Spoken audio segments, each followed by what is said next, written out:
ఎక్కడో నాకొక ధైర్యం, నేను కష్టపడతా ఉంటే నా వెనకాల ఒక సీక్రెట్ మన త్రివిక్రమ్ గారి డైలాగే అనుకుంటా. ఆయన వెనకాల ఏదో శక్తి ఉందని.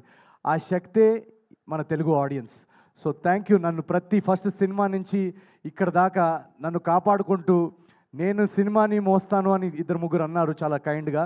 నేను సినిమాని మోయనండి, నా సినిమాలన్నింటినీ ఆడియన్సే మోస్తుంది. So thank you so much Telugu ప్రేక్షకులందరికీ. ఇది వరుసగా 4గో బ్లాక్ బస్టర్ మీరు నాకు ఇచ్చినందుకు. నేను కృష్ణానగర్లో ఆడిషన్స్ టైంలో తిరుగుతున్న టైంలో ఒక్క సినిమా ఛాన్స్ వస్తే రవితేజ గారు ఖడ్గంలో చెప్పినట్టు, సార్ ఒక్క ఛాన్స్ సార్, ఒక్క ఛాన్స్, ఒకే ఒక ఛాన్స్ అన్నట్టు తిరిగేవాడిని.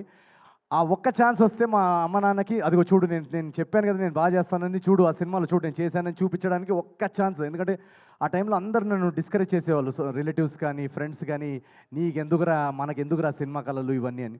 సో ఆ ఒక్క ఛాన్స్ వస్తేనే చాలా గ్రేట్ అని అనుకుంటాం మనం. అలాంటిది ఈరోజు 4 కన్సిక్యూటివ్ బ్లాక్ బస్టర్స్ అందించారంటే అది ఒక అద్భుతం. అదొక నేను ఊహించలేని విషయం. ఆ ఊహించలేని విషయాన్ని సాధ్యం చేసింది మీ ప్రేక్షకులు మీరందరూ. పేరు పేరున ప్రతి తెలుగు కుటుంబానికి నేను చాలా చాలా చాలా చాలా నేను ఎంత థ్యాంక్ యూ చెప్పుకున్నా కూడా అది సరిపోదు. నేను ఒకటే చేయగలుగుతాను, మీకు ఇలాగే రెట్టింపు ఎంటర్టైన్మెంట్ కొత్త కొత్త కథలతో మిమ్మల్ని ఎలాగైనా థియేటర్స్లో హోల్డ్ చేసి మిమ్మల్ని బోర్ చేయకుండా మీ టికెట్ ప్రైస్కి వర్త్ ఎంటర్టైన్మెంట్ అందించడానికి నేను నా 500% కృషి చేస్తాను. So thank you very much.